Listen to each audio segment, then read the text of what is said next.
So there's two of these. Okay, then maximize again. And they said There's several in Austin. Yeah. They're two very close Can together. I hide that thing Evaluation. Thank you. All right, we're ready to officially, this is the official start. officially. Yes. So, is this about centered?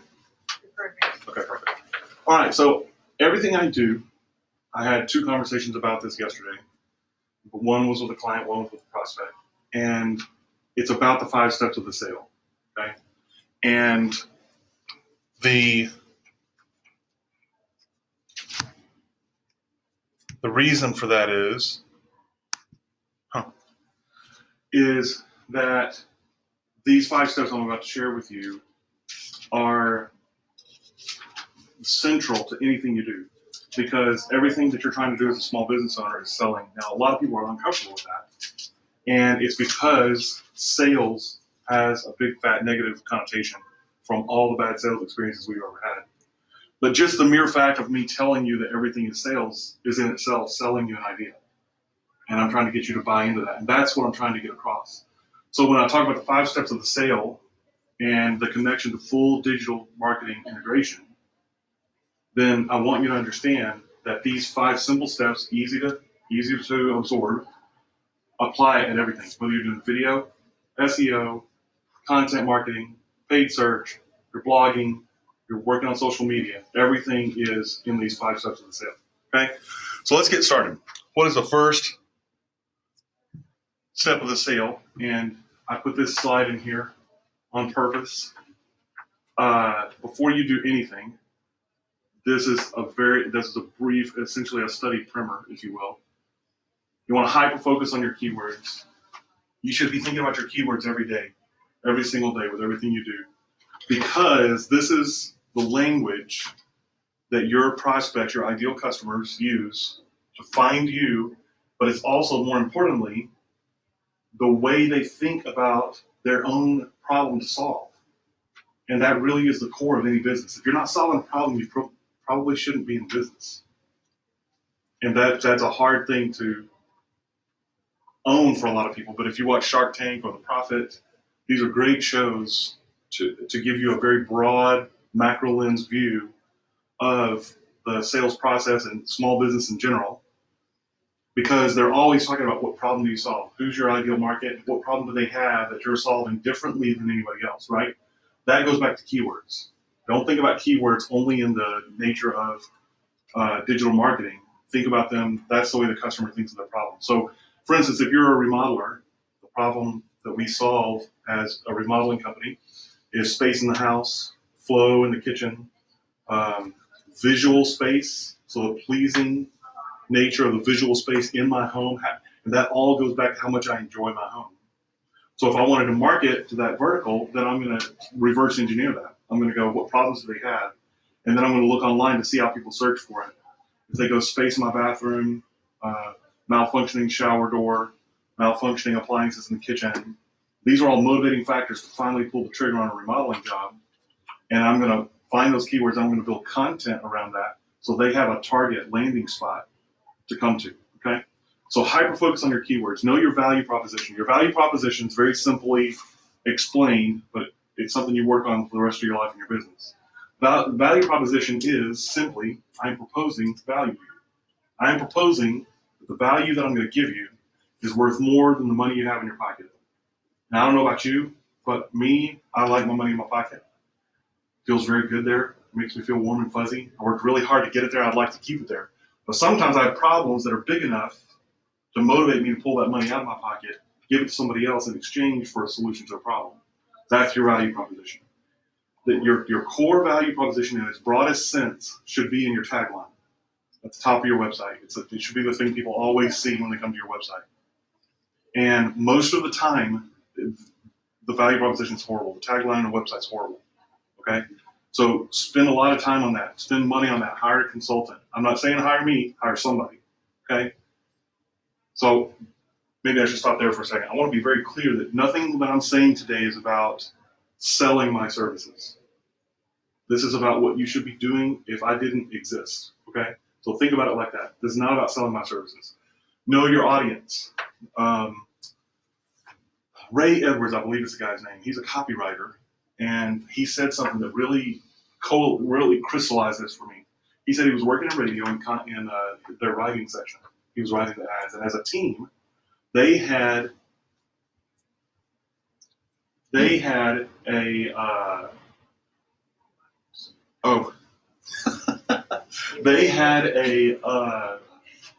had a team, and they would have these meetings, and they had a name for their ideal prospect.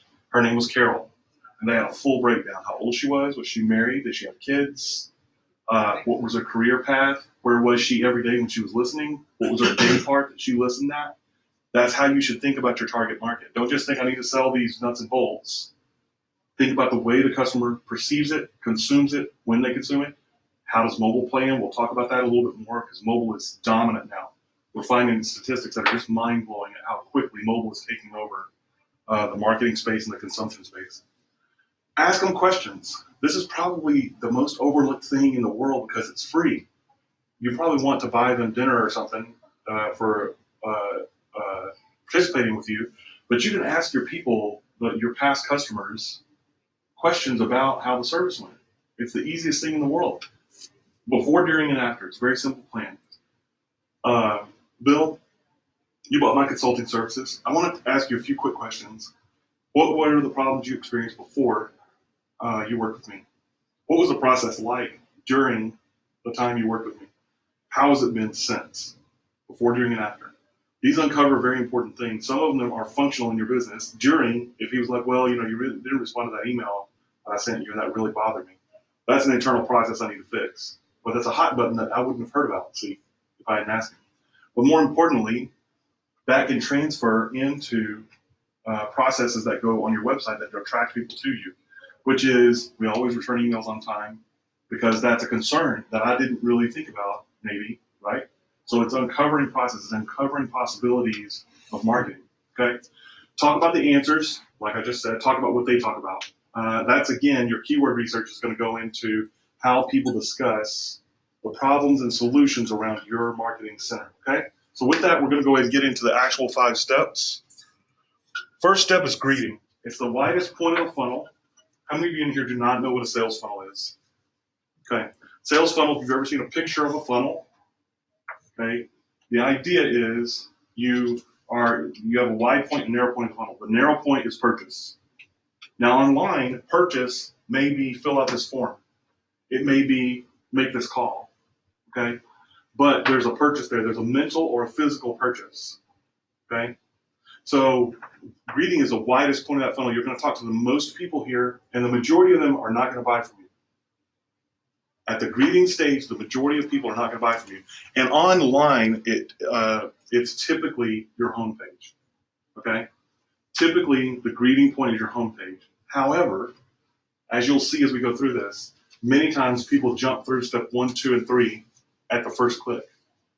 So your greeting a lot of times happens on your search engine return page or the SERP page or your profile on your social media that they consume this on. They're going to go check your profile and they're going to go to that link. And most people don't have links in their Twitter profile, which blows my mind. You should always have at least one link in your Twitter profile. The best thing to do is to have a landing page that only that Twitter goes to, okay? So we're still talking about greeting, although we're getting into some granular tactical stuff. So greeting is the widest point of the funnel. It's the point you talk to the most people, and it's also the point that you're going to sell the least. Don't try to sell on your homepage. Introduce on your homepage. Think about it like you're connecting people for dating, okay? Bill, if I wanted to connect you to somebody, I'm like, well, meet so-and-so. I'm not like, marry so-and-so. Here is Anne. I want you to marry her now. As stupid as that sounds, that's what we try to do on the homepage. We feel like they got to my website. I need to sell them right now. I need to tell them everything. I need to tell them everything about my services. That's a huge mistake. And it becomes very cluttered. And this is what most homepage website homepages look like, just like this.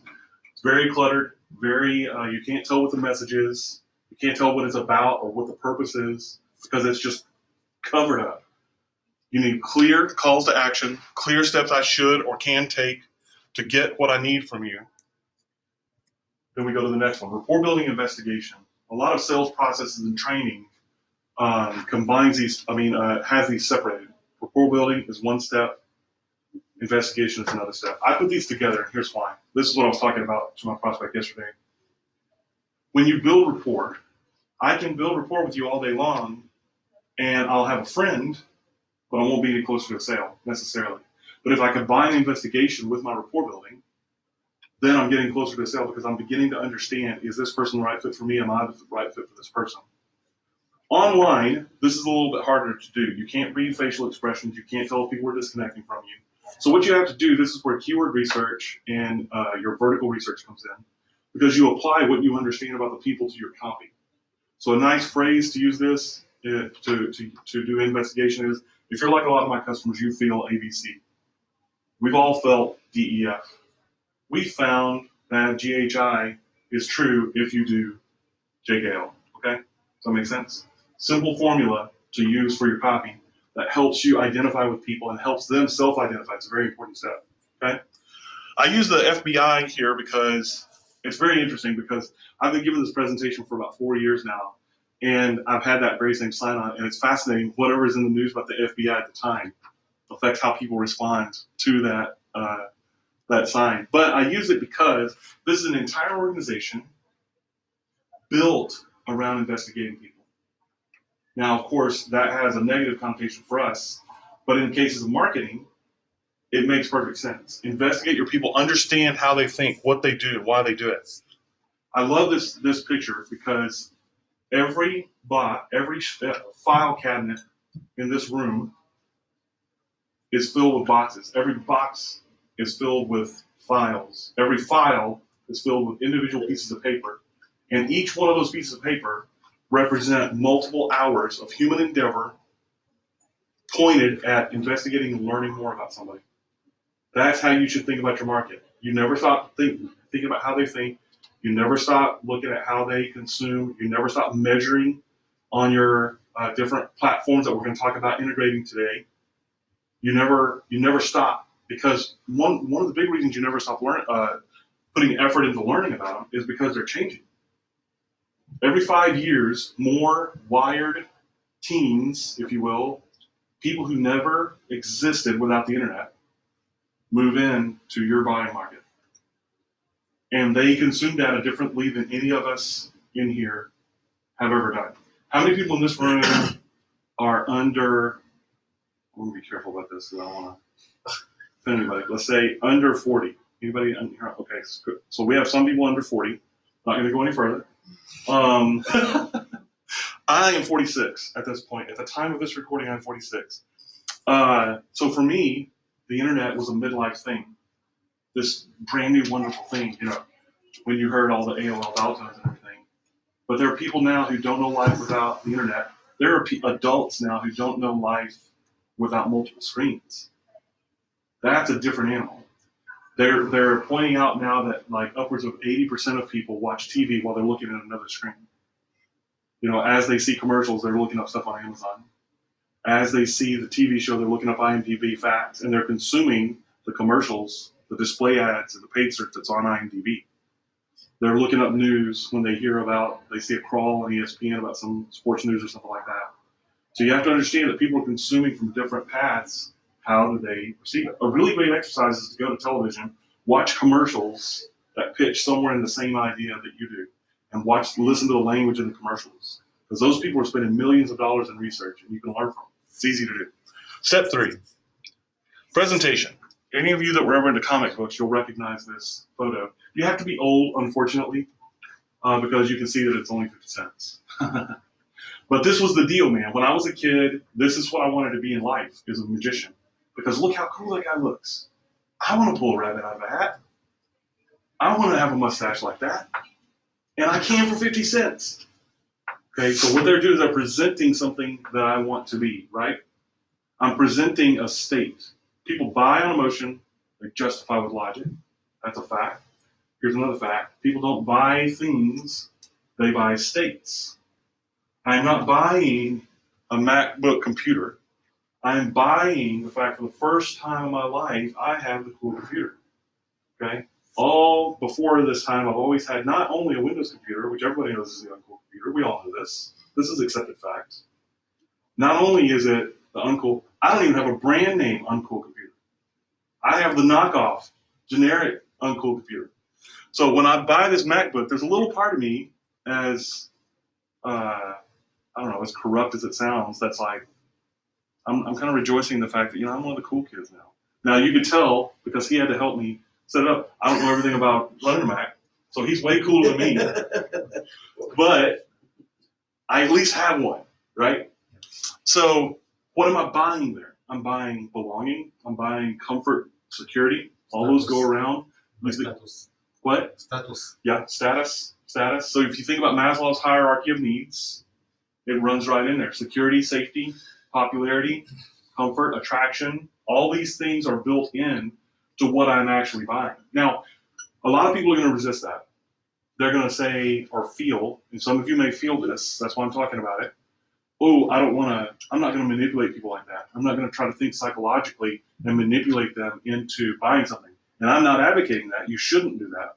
What you should do is actually reverse. Because if I'm trying to go to, what is your name, sir? Abdur. Say it again. Abdur. Abdur? Yeah. All right, Abdur, if I'm going to you and I'm going, Abdur, have you ever felt lonely? And then I go from there and try to push you into a sale, okay? You should buy this car. You won't feel as lonely. Chicks will love you. You can have this car. This is an awesome car. You'll get lonely about this car, okay? So that's manipulation, okay? But if I know that 90% of my audience comes to my site looking for a car that will get them women, okay? Now, I want to be clear. I'm not advocating any of this. I'm saying in reality, if people come into my site for this, then I'm going to find a way to give them what they want, okay? Because if I don't need to be in that business, because I'm talking to people that are in that. See, they're looking for that, okay?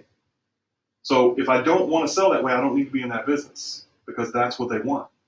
You have to figure out what they're searching for and give them what they want. So let's go back to our remodeling example. If I'm selling remodeling for a house, I know, number one, that women make a lot of those decisions. Like it or not. The statistics prove it. The kitchen is the number one remodeling motivating factor. Bigger than the living space, bigger than the kids' bathroom. Think about that for a second. Bigger than the kids' bathroom, the kitchen. It's the number one. Why? It's functional and it's form. Okay? So I'm selling the idea of having a better family experience in the kitchen because that's what they want. They want to have a better cooking experience. They want to have a better feeding experience. They want to have a better utilitarian experience, moving around the kitchen, be able to use it all. And as a secondary seating area, because a lot of food eating happens in the kitchen instead of the dining room. So we know all these things. These are easily knowable. So I'm not on this side going, I want you, let's say, I'm talking to your wife, I want your wife to do ABC. It's actually the reverse of the same thing. Your wife actually wants ABC. Here's how you can have it. Okay? So the presentation. Presentation is the first time the shiny object, the solution to your problem, comes out and makes its appearance. Okay?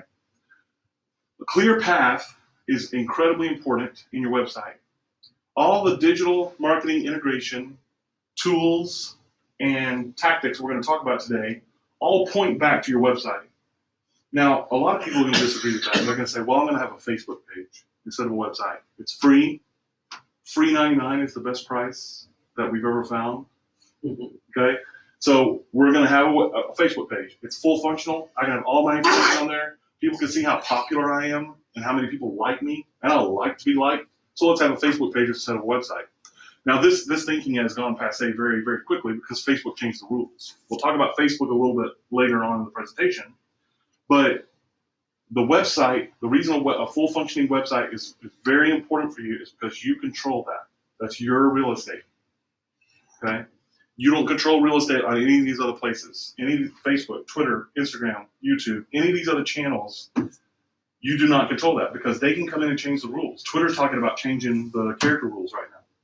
Facebook has changed the rules 20 times. You used to be able to have a Facebook page like a website. You can't do that anymore. You control your real estate, and a path for purchase is powerfully important on your website. People should be able to go to your website quickly and easily find a path to the thing they want. Limit it to 3 to 5. things. If you sell 17 things, you can't have 17 on the home page. Unless you're a pure e-commerce play, that's not going to work. Okay? So 3 to 5 things. What do they buy from you? Remember, people buy states, not things. So don't sell them things, sell them states. Okay? Give them a clear path to it. The next thing they click, better give them good information or they're going to bounce out. How many possibilities do people have when they do a Google search? Oh, millions. Well, I'm not talking about pages they return. Let's look at the home page only. When they get that home page of Google, the first page of Google, how many options do you have on that page? About a dozen, maybe. Pardon? Maybe a dozen. They got Okay, anybody else? two or three paid on Sure, the top, and then sure. 10 down there. Sure. Anybody else? Yeah, 15 or 20, I think. Depending on the 30. sorry. On a desktop site, they have 30 options. So they chose you. You better pay off. You better give them what they want because the average time on site is less than 2 seconds. You have less than 2 seconds to give them what they want. Or at least they better feel like they're able to get what they want to make that first click. It has to be clear, clean, short sentences, few words, big pictures. Because I need to visually take it in, execute, take the click. Okay? So, clear path. I use this picture because it's a path. Now, there's no law. You don't see any signs there that say you can't walk on that grass. But we don't walk on the grass, do we? We walk on the path. The path says psychologically, passively to me, this is a safe place to walk. This is easy. This is where I can easily get to where I want to go. Okay? So then we have demonstration. Demonstration, how does your Shiny object work? You're now going to validate my trust in you that I engaged in when I clicked your click. You asked me to click, I trusted you enough to click. Now you're going to demonstrate how this is going to make my life better. Okay? Again, you have to be clear. This is where testimonials come in. Testimonials are gold. They're absolute solid gold. And you should have them as specific as possible. Your testimonials should talk about exactly what I purchased from you, how it went, and how happy I am with your service. Okay? That's where testimonials really should be on every page of your website. You should have a nice one on the home page, and then every page should have testimonials on it. Okay? So, don't love your baby too much. This is a really important idea. You see this on Shark Tank all the time. Shark Tank, the sharks will say, we don't like the idea because of this. We don't like the idea because of this. It doesn't work because of this. The valuation is wrong because of this. And these are experienced, professional, incredibly knowledgeable people. 5 of them telling a one-time entrepreneur who's never had a successful execution in a 10-year window, and they're all telling them the same thing, and they will walk out of that room and say, they just didn't understand it. And because why? It's their baby. Understand that this is the prospect's baby. Make it their baby. Don't make it your baby. Don't get offended when people tell you, that's the wrong color. I don't like that color at all. That's the wrong shape. It's the wrong name. Any of that offends you, you need to understand you're in the wrong ballpark. Because now you're trying to sell something for yourself to give yourself something. You need to think about what the experience that you are giving your prospect, okay? It's their baby. If you have to explain it more than once in the demonstration stage, you're doing it wrong. Closing, everybody jumps at the close because it's like, oh, this is the magic pill. Remember the magic pill we talked about? So what was number 4? Sorry, I didn't see the number. Demonstration. Demonstration. So the close, in physical terms, if I was in this room trying to close you, okay, it's the idea in sales that you get the customer to buy, right? So most salespeople spend all their time thinking about this because this is what makes them money. The problem with closed thinking is, and I don't mean closed thinking, I mean closed thinking, is you run past all the things we just talked about, the experience, the people buy states, not things, the high on emotion they justify with logic. All these things, you run right past them, and you try to shoehorn somebody into a sale. Always start with the idea, and this language should be on your website. I'm not for everybody. We're not the cheapest. This might not be a fit. 96% of people that look at our website for the first time don't buy from us, and we're fine with that. We want to sell to the right people. We want you to have the experience you want. If you're the right fit for us, That's a different type of language than most people use. So if you use that, you separate yourself just by nature of your innate copy.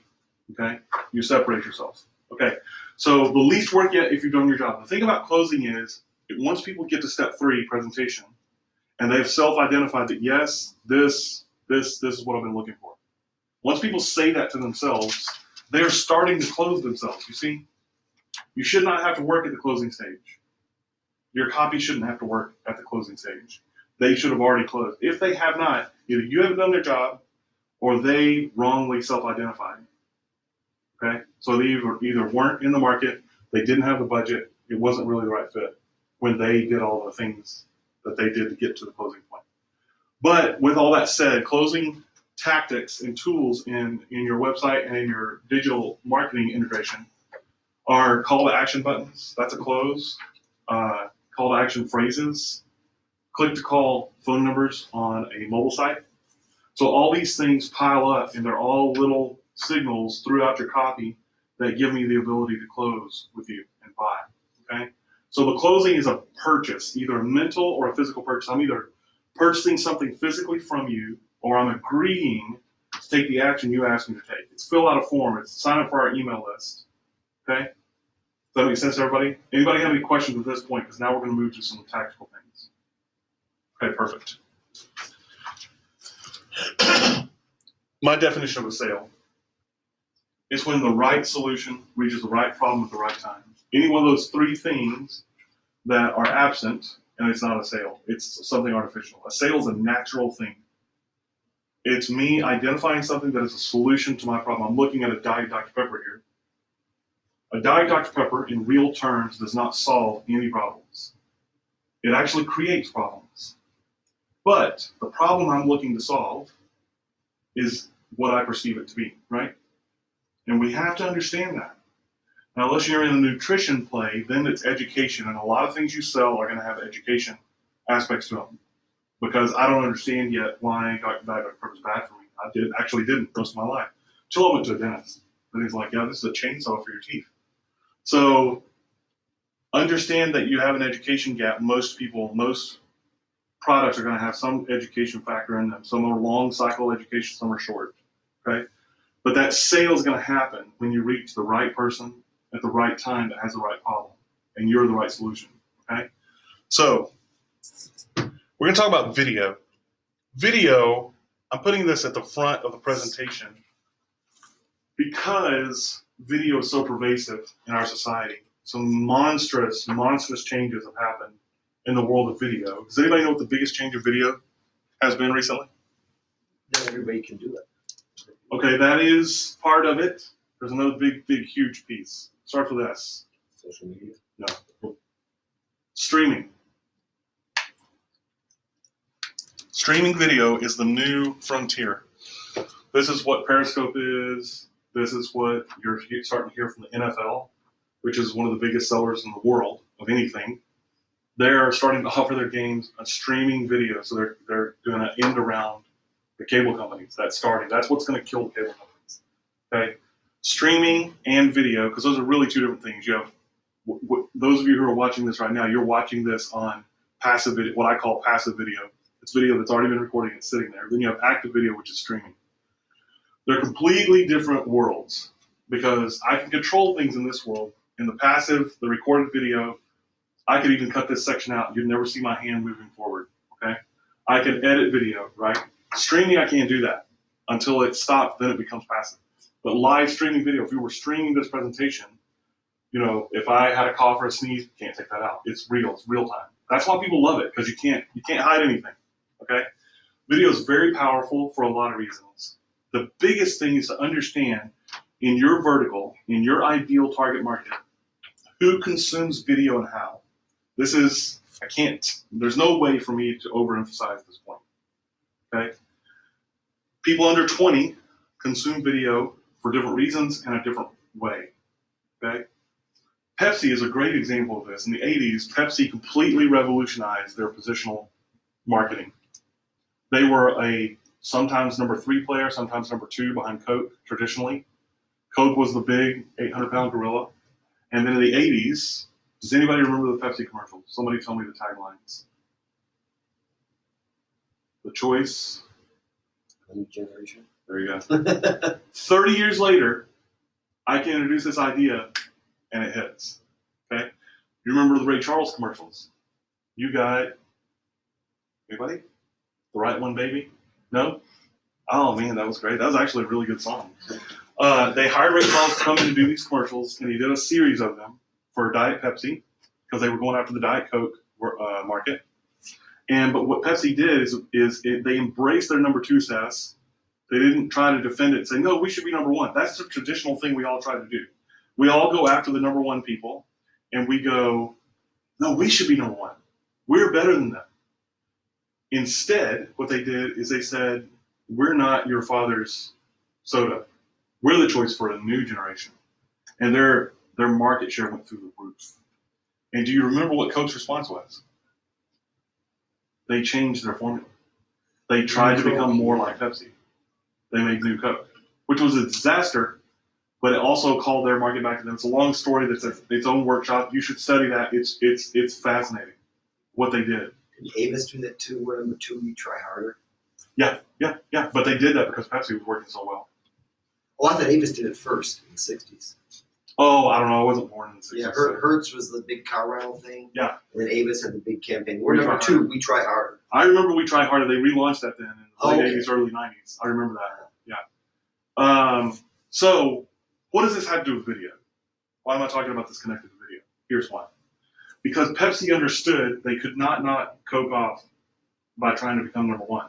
So they went and they researched the young people because they understood that if they sold to 10, 12, 13, 14, 15, 18, 20-year-olds, they have a market share for the rest of that person's life. So you need to understand how the young people consume your product and when do they move into your buying cycle. Do they do it in the late 20s, early 30s, mid-30s, late 40s? What's their marital status? What's their career status? What do they do when they start buying from you? At what point? So let's go back to our remodeling example. If we're selling remodeling, the likelihood is our buyer is not going to be under 30. Would you agree? Yeah, probably. If we're going to go majority, the likelihood is our buyer is not going to be under 30. The high likelihood is our buyer is going to be married. High likelihood our buyer is going to have kids. High likelihood. We're talking about over 50% because that's what you have to do when you're designing what you're doing. And this is how you should think about video.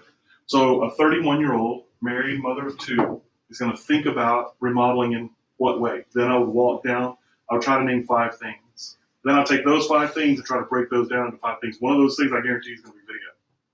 What are they going to want to see? They're going to want to see a walkthrough of a house that we did. Maybe a before and after presentation. Maybe a slideshow video of work we've done.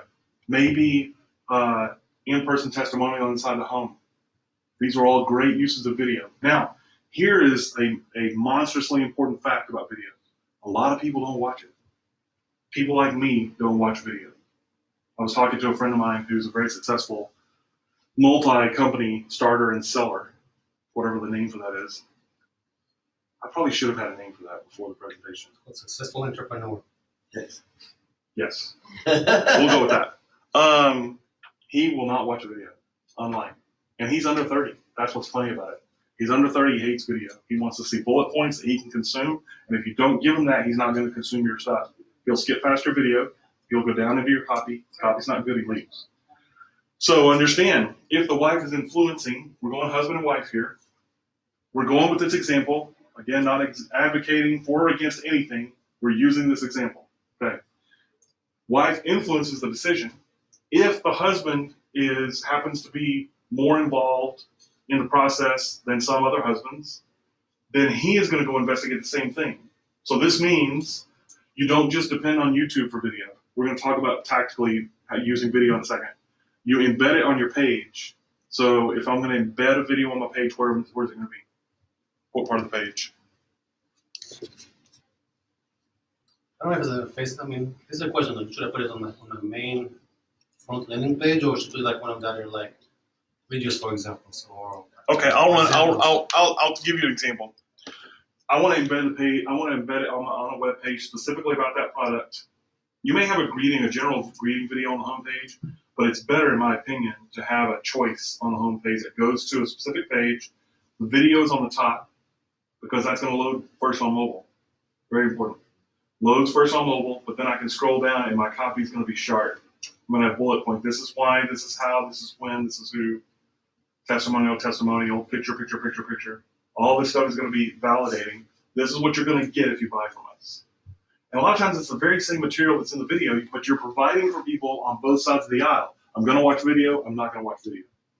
This is a very, very important concept that most people, and when I say most, I'm talking about 95% of all websites online get this wrong. You go look at video, the video sometimes is a $25,000 production that has no clear value proposition. You could have burned that money in a campfire and gotten more out of it. It's on a page and it has a bunch of controls on it. So they've embedded it with the controls in place. That means I can click it and go out to YouTube and you're never getting me back because now I'm going to start watching kitten videos. I love kittens on video. Don't like them in my house, but I love them on video. So understand how to consume, but tactically you have to understand at a granular level how you're going to use these tools. So let's get into video a little bit. The divisions, essentially, these are very broad. I tried last night when I was thinking about this, putting this piece together, because this is a recent change in this presentation. What are the main divisions of video? You have digital, non-online. You have digital, online, YouTube, and Vimeo.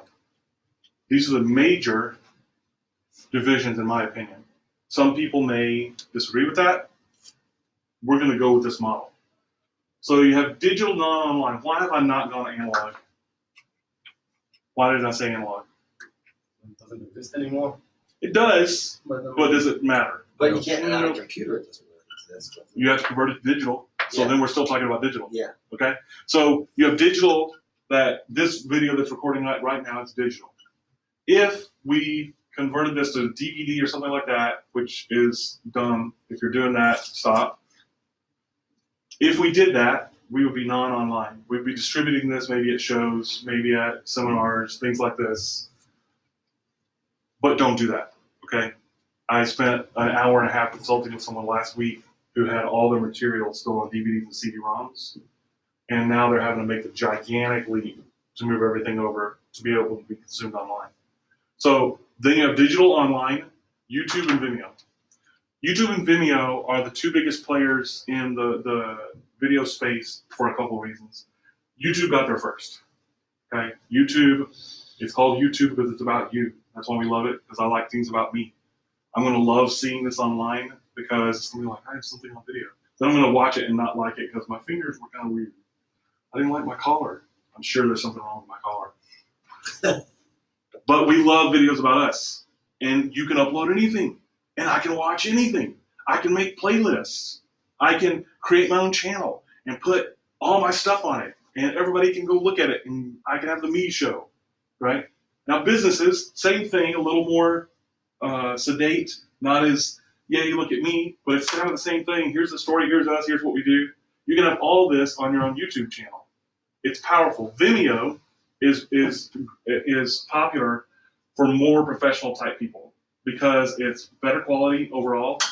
The ads, if they have ads, they're not anywhere near as intrusive as YouTube. YouTube is optimized for business. That's why you have those. You can skip this ad in an hour, not an hour, 5 seconds. But sometimes you have 30-second pre-rolls that you can't skip. Okay, YouTube is for business. Understand that. They're there to sell ads. They give you a whole bunch of free stuff so they can sell ads on your videos. It's a great exchange. Go ahead. I don't know if it's just me and my computer, but I found that Vimeo, the stuff watching it chops up more, it breaks up, it doesn't load as easily. So it gets kind of herky-jerky. Whereas They tend to be larger files, Yeah. larger resolution. So it's either your Wi-Fi connection or your computer. It's one of those two things. Yeah. But in general, these are the ways you need to think about it, about video and how to consume it and how to propagate it. Okay?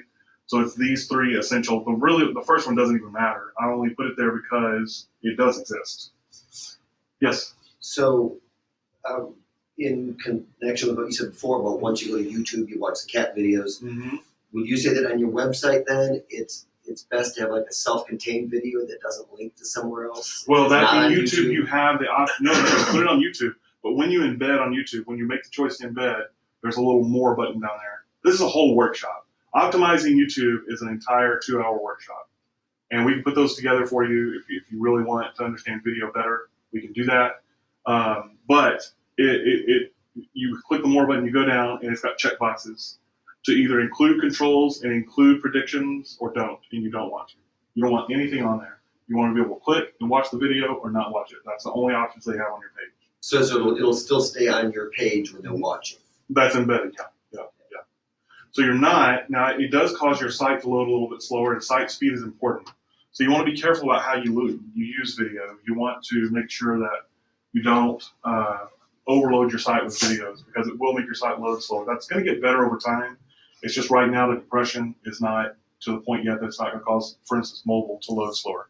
Okay, let's get into some more stuff on video. Propagation, this is a sample flow.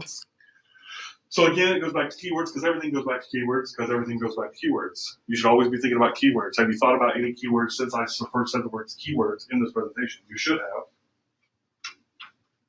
Determine your keywords.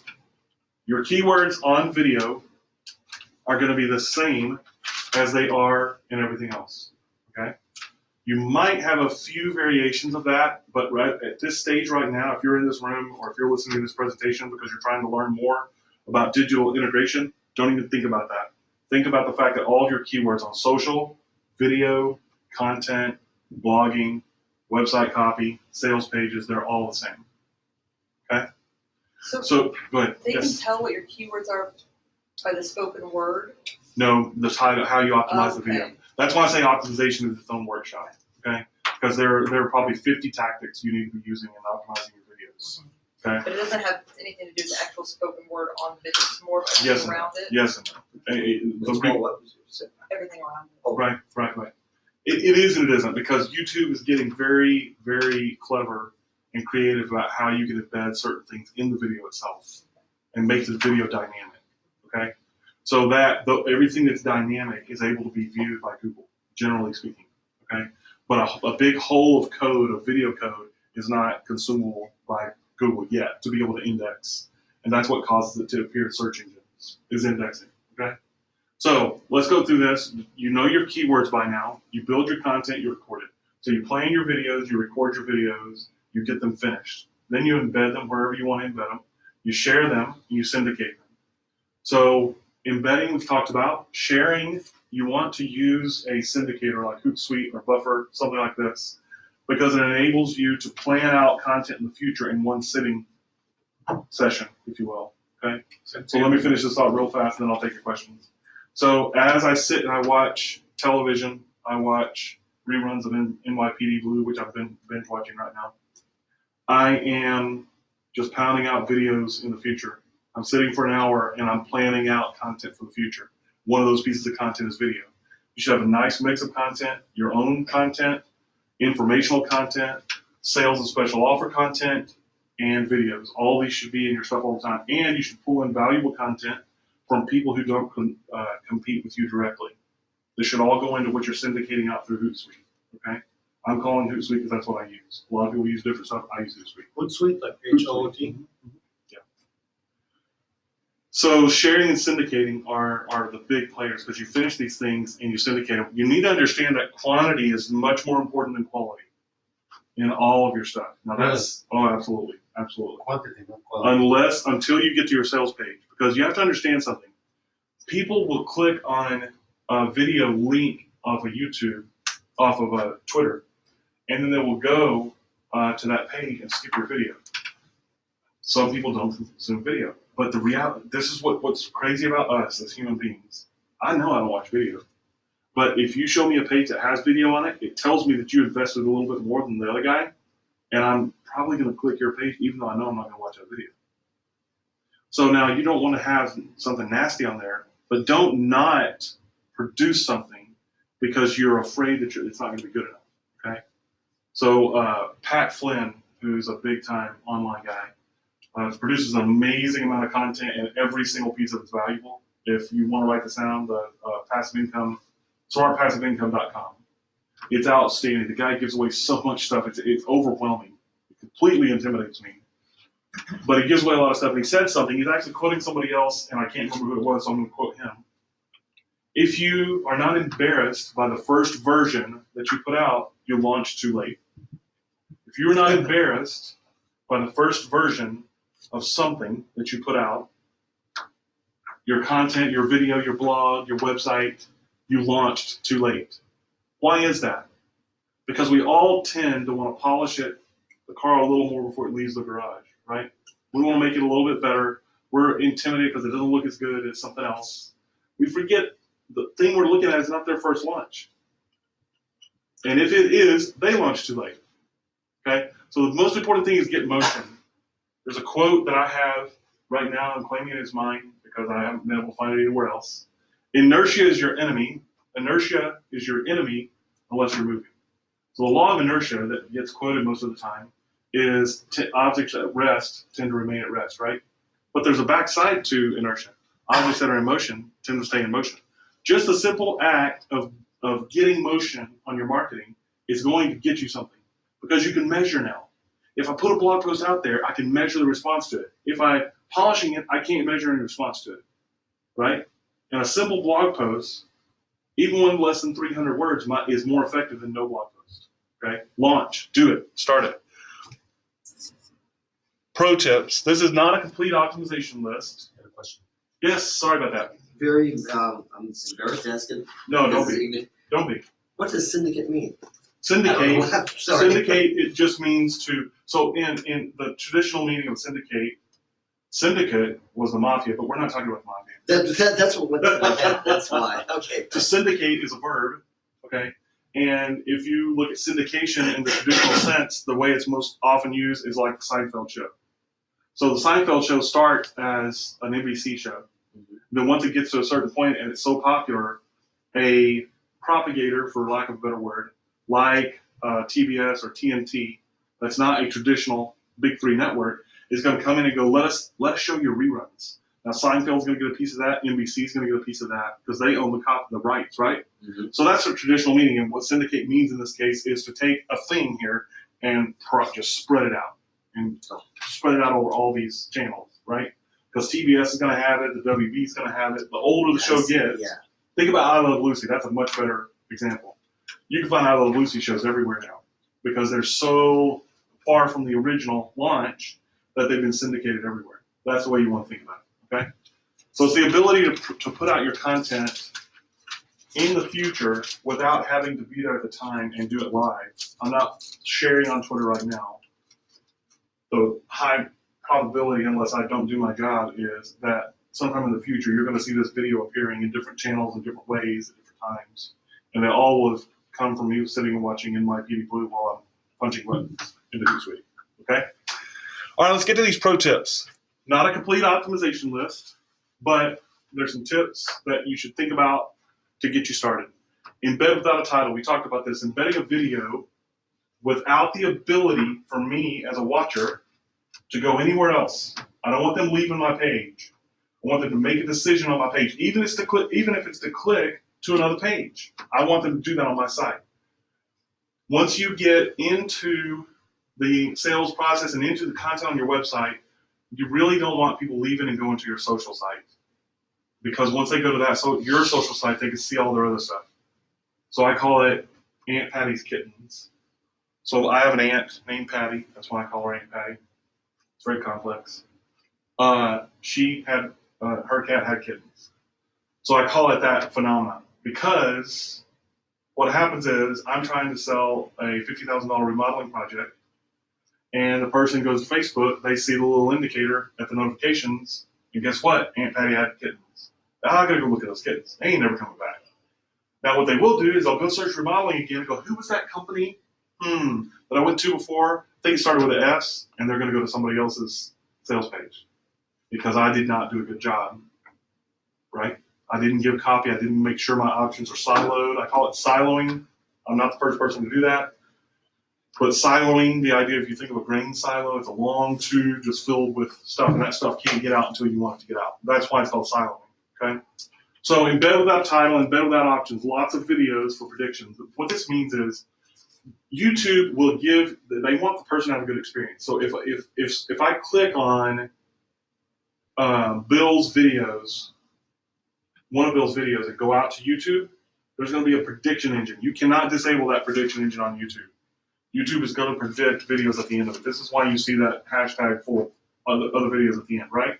So if I clicked on videos of Bill's that he put out there, then YouTube's logical thinking is, well, he saw one video of Bill's. Maybe he wants to see more of Bill's videos. Now, if Bill has 3 videos, I might get one prediction. He might get one prediction in the set at the end of the videos. But if he has 20, he's probably going to get half of them. Half of them are probably going to be Bill's videos. Okay? So it goes on subject matter and your content. So that's why keywords are so vitally important. Because if they go watch your video about carpet installation, if you have 5 more about carpet installation, your likelihood is higher that you're going to get more predictive videos in that set. So it's about controlling the level of content. Cohesive keyword strategy is going to yield that for you. So the keywords and the optimization tactics that I can't cover in full detail today are all going to be about that. Share all the time. You should be sharing all the time, especially on Twitter. That's another thing that we should talk about. I'll talk about it a little bit more in social, but we'll cover it a little bit here. Each social media channel is going to use video differently, okay? And it's going to use post differently, and you have to post differently. If you post the same way to Twitter that you do on Facebook, you're going to be ineffective on Twitter.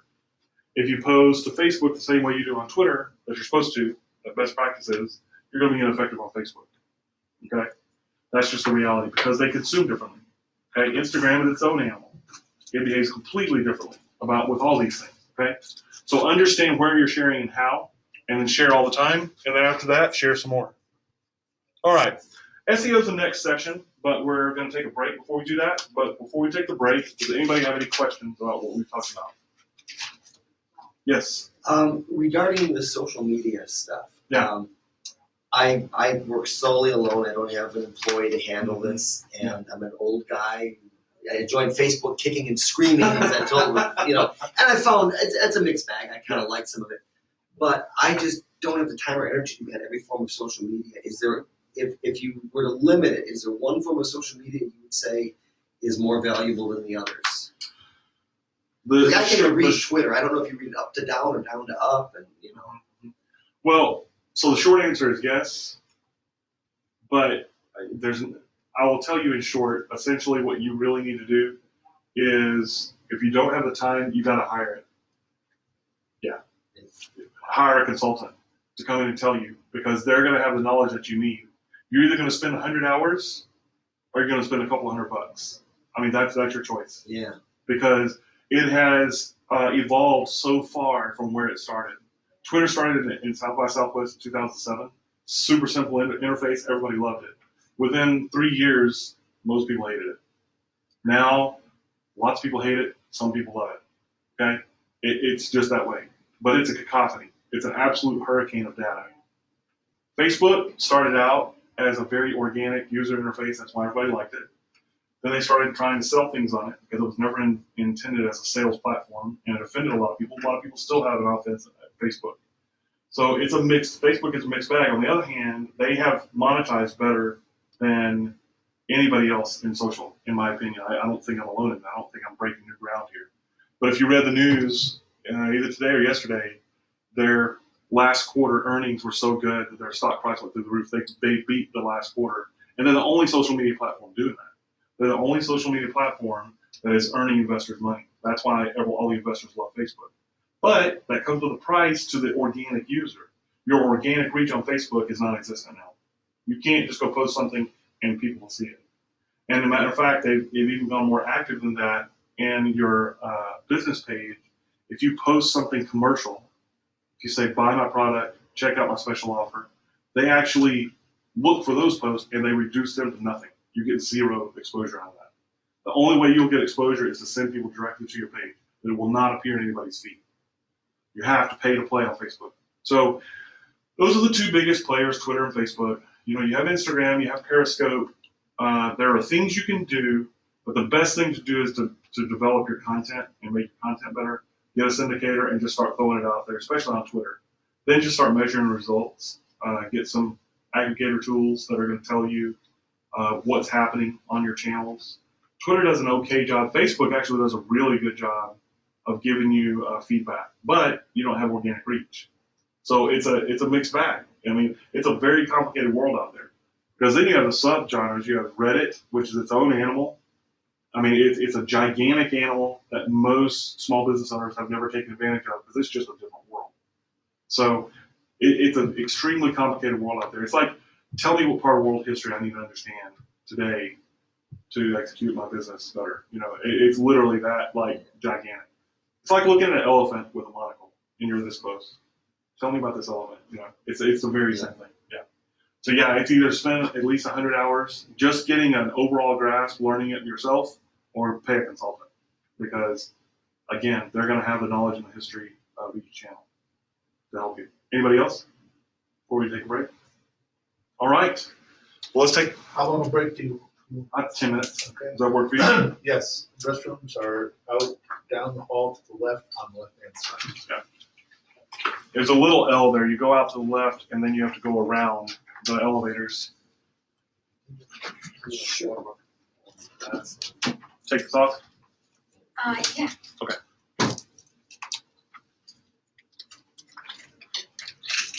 All right. Hopefully I didn't sweat through your shirt. No. Good. That's my biggest problem. Once I start doing presentations, I get amped up, and then I'm full bore sweating before I know it. On top of that, with Calm video, your yourself lights down. on here, Yeah. it's Right. a little warmer. Yeah. Luckily, these aren't too bad. Yeah. Not that close either. Right.